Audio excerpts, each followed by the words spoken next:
Hi, I'm Elizabeth Gearhart. I'm a patent agent at Gearhart Law. Hi, I'm Ashley Sperbeck, a patent attorney here also at Gearhart Law. So we want to talk today about what happens when your patent agent or patent attorney finishes your patent application and sends it to you and says, look it over and make sure it's right before we file it with the patent office. So clients ask, well, like, what am I looking for?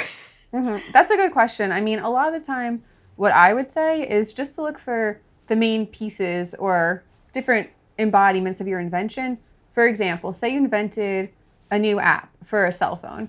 I would look for all the different parts of that application and make sure they're really explained in the application that the patent agent or patent attorney drafts, as well as different examples or ways in which you could use that application.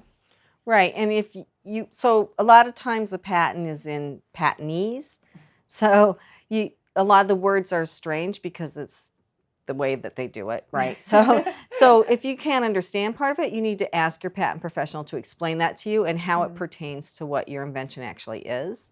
I would say the one thing that I think you alluded to is to make sure all of the different parts of your invention are in what's known as the claims.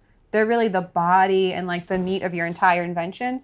And I feel like if some of the pieces are not in the claims, you may not have a patent that adequately or even effectively represents your invention.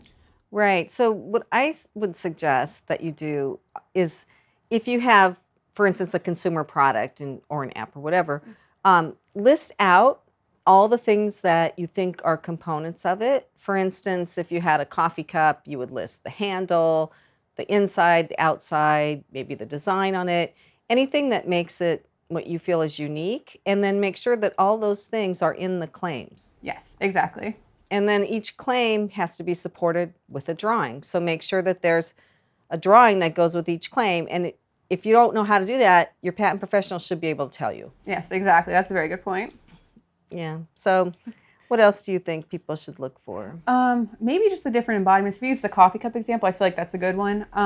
If you have a coffee cup and you have 3 or 4 different functions or points of novelty, make sure they're all fully explained. If there's 2 or 3 different things that you think are new about your coffee cup, then make sure all those examples are explained in your application and have drawings like you were saying. Right. So maybe you have a secret compartment for a packet of sugar. Right. That's a good example. And maybe you have it on the side, but maybe sometimes it can be on the bottom, or maybe sometimes it's one shape or another. Yep, that's a good point. Those all need to be in there. And some of those can be handled in the specification, though, right? So that's what I was thinking, more so that the examples are included in the specification, which is probably the longest part of your application. It would be good to have those in the claims if you really think those are the points of novelty over other coffee cups you could, for example, just buy today. We typically at Gearhart Law have the introduction and we have the claims, which, as you said, are the heart of the application. That's the part that the patent office actually looks at. And then the specification kind of tells the rest of the story, and it uses the drawings to do that. And the reason that's there is when the patent office is looking at the claims, they're like, well, you have to change this claim because it doesn't describe things well enough, or it's too similar to something that's already been invented. You might have to narrow your claims, make them more specific to what you've invented, essentially. And you can only use information that's in the patent that you drafted to do that. So that's why the specification has to be really complete, too. Yeah, definitely. If there's any examples you could possibly think of that you might do or that are already explained by your invention, it's good to have examples, like you were saying, in the specification. And here at Gearhart Law, we try to figure out if somebody's going to infringe your patent, how are they going to do a workaround, and how can we put language in the specification to avoid that? So if the language is in the specification, then it's already been disclosed and they can't do that. Yep. So then you're good to go. Yeah.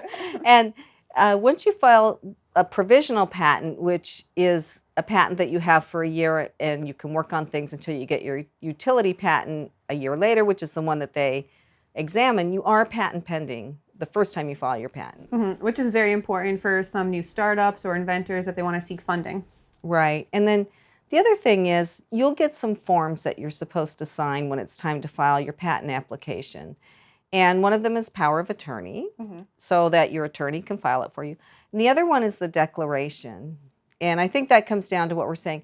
The declaration basically says that you have read and understand your patent application, and you sign that saying, yes, I've read it and I understand it. So it might be helpful, like you were saying, if you are a little confused about something, just to go speak to your patent agent or attorney and have them just fully explain what they've drafted, because legal language is different than how we usually speak every day. right.